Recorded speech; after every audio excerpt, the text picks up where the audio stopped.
स्वामी समर्थ, जय स्वामी समर्थ. कशा सर्वजण निश्चित मजेत असाल, असेच मजेत राहा. आपणा सर्वांना माहिती आहे दत्त जयंती जवळ आलेली आहे आणि दत्त जयंती निमित्त सर्वांच्या घरी पारायण चालू असेल. कोणी गुरुचरित्र पारायण करत असेल, कोणी स्वामी सारामृत पारायण करत असेल. ज्यांना जी शक्य आहे ती सेवा प्रत्येक जण करत असेल. ज्यांना काही शक्य नाही त्यांनी किमान नामस्मरणाची सेवा तरी चालू केली असेल. कारण हा योग पुन्हा नाही, पूर्ण वर्षभराच्या नंतर ना हा योग येतो. आपल्या जीवनातील कोणत्याही इच्छा असो, आकांक्षा असो, कोणतेही स्वप्न असो, ते पूर्ण करण्यासाठी हा योग अतिशय महत्त्वाचा आहे.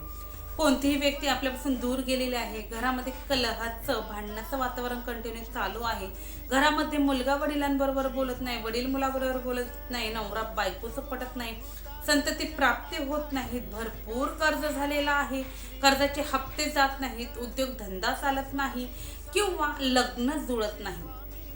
अशी एक ना हजारो आपल्या समस्या असतात, हजारो आपल्या अडचणी असतात. या सर्व अडचणींवरती जर उपाय जर म्हटलं तर सेवा हे एकमेव उपाय आहे. सेवा करणं ज्यांना शक्य नाही त्यांनी किमान नामस्मरण करावं. त्याचप्रमाणे आज मी तुम्हाला एक सुंदर असा छानसा उपायही सांगणार आहे. पहा, माहिती आहे दत्त जयंती आता 4 तारखेला आहे. 4 तारखेपर्यंत तुमच्या जवळ हा जेव्हा व्हिडिओ येईल त्या दिवशी जरी तुम्ही उपाय हा केला तरीही तुमची इच्छापूर्ती निश्चित होणार आहे. फक्त उपाय करताना पूर्वीप्रमाणेच नेहमीप्रमाणेच सांगते की मनामध्ये श्रद्धा, संयम आणि पॉझिटिव्हिटी असणं खूप गरजेचं आहे. नाहीतर काही लोकांचं काय होतं, आत्ता उपाय करायचा आणि लगेच दुसऱ्या दिवशी म्हणायचं मी एवढा उपाय केला, एवढा मनोभावी केला, पण ताई मला रिझल्टच आला नाही. प्रत्येक गोष्टीची वेळ यावी लागते. प्रत्येक गोष्ट ज्या वेळी व्हायची त्या वेळीच होते. आपण किती हातपाय जरी मारलं तरीही आपल्याला हवं त्यावेळेस भेटत नाही. प्रत्येक आई आपल्या मुलाला गरम गरम तव्यावरची चपाती किंवा भाकरी देते का? हो, नाही. ज्यावेळेस ती थंड होते, ज्यावेळेस आपल्या बाळाला पोळणार नाही हे जेव्हा तिला समजते त्यावेळेस देते. तसंच स्वामी आईचं आहे, तसंच दत्त माऊलीचं आहे. ज्यावेळेस आपली वेळ येईल, स्वामी आईला माहिती आहे की आपल्या लेकराला कधी काय द्यायचं. ज्यावेळेस ती योग्य वेळ येईल त्यावेळेस स्वामी इतकं देईल की आपली ही झोळी सुद्धा कमी पडेल. सांगण्याचं तात्पर्य एवढंच, कोणताही उपाय, कोणतीही सेवा करताना फक्त मनोभावी करा, हृदयातून करा, मनापासून करा. मनामध्ये किंतु परंतु ठेवू नका. संयम बाळगा, निश्चित तुमची इच्छा पूर्ण होणारच आहे. जर तुमच्या मनामध्ये किंतु परंतु येत असेल तर तुम्ही सेवा करून काहीच उपयोग नाही. सेवा करा, परंतु कधीही कुणाची निंदा नालस्ती करू नका, कधीही कुणाला शिवाय श्राप देऊ नका. कारण काय असतं माहिती आहे का, आपण भरपूर सेवा करतो, दिवसभर सेवा करतो, पारायण करतो, ग्रंथ वाचतो, नामस्मरण करतो आणि ते केल्याच्या नंतर लगेच आपण कुणाची तरी निंदा नालस्ती करतो, लगेच आपण कुणाला तरी शिवाय श्राप देतो. त्यामुळे आपण केलेली सर्व सेवा ही व्यर्थ जाते. म्हणून मनावरती संयम ठेवा आणि संयम ठेवून उपाय करा, सेवा करा. ज्यांना शक्य आहे त्यांनी दत्त जयंतीच्या दिवशी आपल्या जवळपास जो स्वामी मठ आहे, जे स्वामी केंद्र आहे, तेथे जाऊन होता होईल ती सेवा करा. तोडकी मोडकी जी सेवा, ज्या सेवेच्या पात्र आपण आहोत ती सेवा निश्चित स्वामी करून घेणार आहे.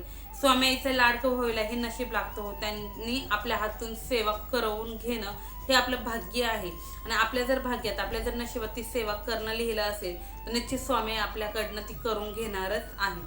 अधिक वेळ न घेता उपाय सांगणार आहे. तत्पूर्वी जे कोणी आपल्या चॅनलवरती नवीन असाल, अजून आपल्या चॅनलला सबस्क्राईब केलं नसेल तर आपल्या चॅनलला सबस्क्राईब करा, बेल आयकॉन ऑन करा, जेणेकरून असे छान छान व्हिडिओ तुमच्यापर्यंत येतील आणि तुमच्या जीवनातही सोनं झाल्याशिवाय राहणार नाही. तसेच आपलं इंस्टाग्राम आणि फेसबुकला सुद्धा सोनल सचिनची जोडी नावाचं पेज आहे. तिथे जाऊनही तुम्ही भरभरून सपोर्ट द्या. तिथे जाऊनही फॉलो करा आणि शेअर करा, लाईक करा. तेथे जाऊन तुम्ही तुमचे काही प्रश्न वगैरे असतील तर तेथे तुम्ही सांगू शकता. मार्केटिंग तुमचं असेल, प्रमोशनचे व्हिडिओ तुमचे बनवायचे असेल तर तेही आपण करतो. तेही तुम्ही तिथे जाऊन मला DM करा, मेसेज करा, तेही आपण निश्चित करतो. अधिक वेळ न घेता व्हिडिओला सुरुवात करूया. तर पहा, हा जो उपाय आहे, जो उपाय सांगत आहे इच्छापूर्तीसाठी किंवा तुमच्या घरामध्ये कोणतीही अडचण असू द्या, कोणतीही समस्या असू द्या, ती समस्या दूर करण्यासाठीचा हा उपाय आहे. त्यासाठी तुम्हाला काय करायचं आहे, अगदी साधा सोपा उपाय आहे हो. पहा, आपल्याला औदुंबराचं झाड प्रत्येकाला माहिती आहे. औदुंबराचं झाड कोणाला माहिती नाही असं कोणी असेल तर तीही कमेंट करा. पण मला तर वाटतं की असं एकही जण नसेल की ज्याला औदुंबराचं झाड माहिती नसेल तर काय करायचं आहे, औदुंबराचं झाड तुमच्या जवळपास जिथे आहे, औदुंबराला उंबर असं सुद्धा म्हणतात, काही ठिकाणी उंबर म्हणतात, काही ठिकाणी औदुंबर म्हणतात. तर हे उंबराचं किंवा औदुंबराचं झाड जिथे आहे तिथे जायचं. जाताना एक कलश भरून पाणी घेऊन जायचं. मग ते पाणी तुम्ही तांब्याच्या कलशामध्ये न्या किंवा तुमच्याकडे कलश नाही आहे तर तांब्यामध्ये जरी घेऊन गेलात तरीही चालेल. घेऊन जायचं. त्यामध्ये काहीच टाकायचं नाही, हळद नाही, दूध नाही, काहीच नाही, अगदी निरसचे पाणी आहे ते पाणी घेऊन जायचं. घेऊन जाऊन जिथे औदुंबराचं झाड आहे त्या औदुंबराच्या झाडाला तुम्हाला हे पाणी अर्पण करायचं. पाणी अर्पण करून झाल्याच्या नंतर ना 7 प्रदक्षिणा औदुंबराच्या झाडाला घालायच्या. तुमची जी इच्छा आहे, तुम्हाला जी समस्या आहे, तुम्हाला जी अडचण आहे, तुम्हाला समाजात मान सन्मान मिळत नाही, काही असू द्या, तुमचं कोणतीही समस्या कोणतीही अडचण असू द्या, ती तुम्हाला तिथे व्यक्त करायची आहे, बोलायचं आहे. जातानाच खिशामध्ये निळ्या रंगाचा एक पेन घेऊन जा, निळ्या शाईचा एक पेन घेऊन जा. काळ्या शाईचा पेन नको आहे, शक्यतो निळ्या रंगाचा न्या किंवा लाल, पिवळा, जो तुम्हाला न्यायचा तो नाही, फक्त काळ्या शाईचा पेन नको आहे. तर पेन घेऊन जायचं. तिथे गेल्याच्यानंतर खाली एखादं औदुंबराचं पान निश्चित पडलेलं तुम्हाला भेटेलच. जर नाहीच भेटलं पडलेलं तिथे जवळपास शोधा. शोधूनही तुम्हाला औदुंबराचं पान नाहीच भेटलं, अगदी हिरवं असेल तरी चालेल, पिवळं असेल तरी चालेल, सुकलेलं पान असेल तरीही चालेल, नाहीच भेटलं तर औदुंबराच्या जे झाड आहे, जो वृक्ष आहे, त्या औदुंबराच्या झाडाकडे प्रार्थना करा, विनवणी करा की हे औदुंबर वृक्ष, हे दत्त महाराजा, मला तुमच्या एका पानाची गरज आहे, नितांत गरज आहे. तुम्ही माझ्याकडनं ही सेवा तुमची करून घ्या. माझी जी काही समस्या आहे त्या समस्येतून मुक्त होण्यासाठी मला तुमच्या एका पानाची गरज आहे. तर हे पान मी तुमचं एक घेत आहे, त्यासाठी मला क्षमा करावी, अशी क्षमा याचना करा, प्रार्थना करा.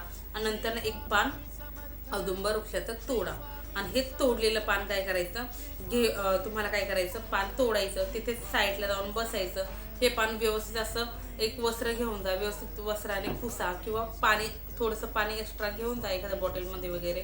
तिथे पाणी असेल तर त्या पाण्याने स्वच्छ धुवा, कोरडं करा व्यवस्थित. आणि त्यावरती तुमची जी इच्छा आहे, मग समाजामध्ये तुम्हाला मान सन्मान हवा आहे, तुम्हाला संतती प्राप्तीची इच्छा आहे, तुमचा विवाह होण्याची इच्छा आहे, तुमचं कर्ज फिटावा ही इच्छा आहे, तुम्हाला गाडी बंगला जे काही तुमची इच्छा आहे ती इच्छा तुम्हाला थोडक्यात त्या पानावरती लिहायची आहे. त्या पानावरती इच्छा लिहून झाली की ते पान घेऊन हातामध्ये ते हात जोडून बसायचं आणि हात जोडून भगवंताला प्रार्थना करायची की माझी देवा ही इच्छा आहे, माझी ही समस्या आहे, ही समस्या माझी दूर होऊ दे, ही इच्छा माझी पूर्ण होऊ दे. आणि त्यानंतर ना ओम गुरुदेव दत्त, ओम गुरुदेव दत्त, ओम गुरुदेव दत्त, ओम गुरुदेव दत्त या मंत्राचा 108 वेळा स्मरण करायचं. किंवा दिगंबरा दिगंबरा श्रीपाद वल्लभ दिगंबरा, दिगंबरा दिगंबरा श्रीपाद वल्लभ दिगंबरा या मंत्राचे 108 वेळा पठण करायचं. हे पठण करून झाल्याच्या नंतर किंवा तुम्हाला दत्त महाराजांचा कोणताही मंत्र येत असेल, श्री गुरुदेव दत्त, श्री गुरुदेव दत्त, श्री गुरुदेव दत्त या मंत्राचं जरी 108 वेळा पठण केलं तरीही चालेल. 108 वेळा पठण करून झाल्याच्या नंतर हे पान निश्चित अभिमंत्रित झालेलं असतं. हे पान घेऊन घरी यायचं. घरी आल्याच्या नंतर एक पिवळ्या रंगाचा रेशमी कपडा पाहायचा. पिवळ्या रंगाचा रेशमी नाही भेटला तर जो पिवळ्या रंगाचा कपडा किंवा पोटली भेटेल ती घ्यायची आणि या पोटलीमध्ये तुम्हाला हे जे पान आहे हे पान ठेवायचं आहे आणि त्याची एक पोटली तयार करायची. ही तयार केलेली पोटली आपल्या घरामध्ये निश्चित दत्त महाराजांचा फोटो असेल, मूर्ती असेल तर त्या मूर्तीच्या समोर ठेवायची. जर नसेल तर आपल्या स्वामीचा फोटो असेल, मूर्ती असेल तर त्यासमोर तुम्हाला ही जी पोटली आहे औदुंबराचं पान ठेवलेली इच्छापूर्तीची ती ठेवायची. हे ठेवून झाल्याच्या नंतर गुरुचरित्रामधील तुम्हाला 14वा अध्याय किंवा 18वा अध्याय एक वेळेस वाचायचा आहे. कोणताही वाचा, 14वा वाचला तरीही चालेल, 18वा अध्याय वाचला तरीही चालेल. ताई आम्हाला लिहिता वाचता येत नाही, काही हरकत नाही, हात जोडून बसा. मोबाईलवरती, यूट्यूबवर, गुगलवरती सर्च करा गुरुचरित्र अध्याय 14वा, गुरुचरित्र अध्याय 18वा आणि स्मरण करीत आपल्या देवघराच्या समोर असे स्वच्छ आसन टाकून धूप दीप अगरबत्ती लावून तिथेच हात जोडून तुम्हाला बसायचं आहे. हा अध्याय पूर्ण झाल्याच्या नंतर ही जी पोटली आहे पूर्णपणे अभिमंत्रित झालेली पोटली असते. ही पोटली तुम्हाला काय करायची आहे, दत्त जयंतीपर्यंत तुमच्या देवघरामध्येच ठेवायची आहे. रोज धूप दीप अगरबत्ती तुम्हाला तिथे ओवाळायचं आहे. रोज तुम्हाला गुरुचरित्रामधील 14वा अध्याय किंवा 18वा अध्याय वाचायचं आहे. एक जपमाळ ओम गुरुदेव दत्त किंवा श्री गुरुदेव दत्त किंवा दिगंबरा दिगंबरा श्रीपाद वल्लभ दिगंबरा या मंत्राची जपमाळ घ्यायची आहे. आणि ज्या दिवशी दत्त जयंती आहे, दत्त जयंतीच्या दिवशी तुम्हाला काय करायचं आहे की पोटली घेऊन तांब्याभर पाणी रोज घालायचं आहे. ज्या दिवशी तुम्ही उपाय करणार आहात त्या दिवसापासून रोज तुम्हाला औदुंबराला तांब्याभर पाणी घालायचंच आहे आणि 7 प्रदक्षिणा मारायच्याच आहे. आणि घरी येऊन तुम्हाला ही सेवा दिवसभरात कधीही करायची आहे. सेवा काय सांगितली पुन्हा सांगते. सेवा काय तर धूपदीप अगरबत्ती लावायचं, त्या पोटलीला ओवाळायचं आणि गुरुचरित्रातील अध्याय 14वा किंवा 18वा वाचायचं आहे आणि एक जपमाळ तुम्हाला मंत्राची घ्यायची आहे. एवढं करायचं आहे. आणि दत्त जयंतीच्या दिवशी कलशभर पाणी घ्यायचं आहे, ती पोटली घ्यायची आहे आणि ती पोटली कलशभर पाणी घेऊन तुम्हाला ज्या औदुंबराचं पान तुम्ही तोडून आणलेलं आहे किंवा ज्या औदुंबराखालील पान तुम्ही आणलेलं आहे त्याच औदुंबराखाली ज्या औदुंबराला तुम्ही पाणी घालताय त्याच औदुंबराच्या तिथे जाऊन तुम्हाला काय करताय, एक छोटासा खड्डा करायचा, थोडी माती साईडला करायची आणि ही जी पोटली आहे ही पोटली ओपन करायची. त्यामध्ये जे पान आहे हे पान तुम्हाला त्या जमिनीमध्ये गाडायचं आहे किंवा मातीमध्ये गाडायचं आहे. त्यावरती माती लोटायची आहे आणि पुन्हा औदुंबराच्या वृक्षाला प्रार्थना करायची आहे की माझी ही इच्छा पूर्ण करा. मी तुम्हाला सांगते दत्त जयंतीपर्यंत निश्चित तुमची इच्छा पूर्ण झालेली असेल. अगदी काही तासांमध्येच तुम्हाला तुमची इच्छा पूर्ण होताना दिसेल. इतका प्रभावी, इतका जालिम हा उपाय आहे. फक्त कसं असतं माहितीये का, दत्त जयंतीपर्यंत यासाठी म्हणलं की काही अति उत्साही लोक असतात, त्यांचं कसं असतं आता उपाय केला मग ताई लगेच अनुभव का नाही आला, नाही. प्रत्येकाची करण्याची पद्धत, प्रत्येकाची कर्म प्रारब्ध वेगळे असतात. माझे वेगळे, तुमचे वेगळे, इतरांचे वेगळे.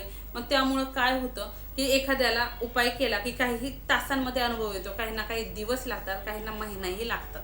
त्यामुळे फक्त मनामध्ये पॉझिटिव्हिटी ठेवा आणि उपाय केला लेट्स गो करून सोडून द्या. तुम्ही उपाय करता हे इतरांना सांगू नका. हा उपाय गुपित स्वरूपाचा आहे. तुम्ही फक्त इतरांना सांगू शकता की हो तुझा प्रॉब्लेम आहे ना, असा उपाय कर किंवा हा व्हिडिओ बघ. तुम्ही व्हिडिओ शेअर करा, त्यांना सांगा व्हिडिओ पहा, या पद्धतीने उपाय करा. निश्चित त्यांनी केलं तर काही अडचण नाही. पण मी हा उपाय करतोय, मी अशा पद्धतीने असं नाही, मी करतोय असं म्हणूच नका. तुम्ही करता नाही, स्वामी तुमच्याकडनं करून घेते म्हणून तुम्ही करताय असं सांगू नका. तुम्ही करताय ते गुपित ठेवा आणि त्यांच्यापर्यंत व्हिडिओ शेअर करा. त्यांना खरंच गरज आहे त्यांच्यापर्यंत शेअर करा. निश्चित त्यांच्याही जीवनामध्ये आनंद आला तर त्याचंही फळ, त्याचेही आशीर्वाद तुम्हाला भेटतील. पहा, सांगितलेली सर्व माहिती तुम्हाला समजली असेल. आणि ज्यांना कोणतीच सेवा करणं शक्य नाही तर त्यांनी किमान नामस्मरणाची तरी सेवा करा. तेही करणं शक्य नाही, ताई पिरियड आहे, सुद्धा काही बाहेर गावी जावं लागतं म्हणून कोणतीच सेवा जमली नाही, काही हरकत नाही. दत्त जयंतीच्या दिवशी स्वामी केंद्रामध्ये जा, तेथे जाऊन तुम्हाला होता होईल ती सेवा करा. झाडण्याची सेवा करा, वाढण्याची सेवा करा, अगदी भांडी घासण्याची सेवा, जी सेवा स्वामीला तुमच्याकडनं करून घ्यायची ती सेवा निश्चित तुमच्या हाती येईल. ती सेवा करण्याचा योग निश्चित तुम्हाला येईल. ती सेवा करा आणि पहा तुमच्या जीवनात किती बदल होतो. निश्चित तुम्ही स्वतःहून येऊन सांगाल की ताई हो मी दत्त जयंतीला ही सेवा केली, माझ्या जीवनात हा बदल झाला. आणि निश्चित सर्वांनी कमेंट्स करत चला. तुमच्या कमेंट्स आला की मलाही नवनवीन व्हिडिओ तुमच्यापर्यंत घेऊन यायला छान वाटतं. पहा व्हिडिओ कसा वाटला हे कमेंट्समध्ये सांगायला विसरू नका. तसेच कमेंट्समध्ये श्री स्वामी समर्थ जे स्वामी समर्थ हे लिहिलंही विसरू नका.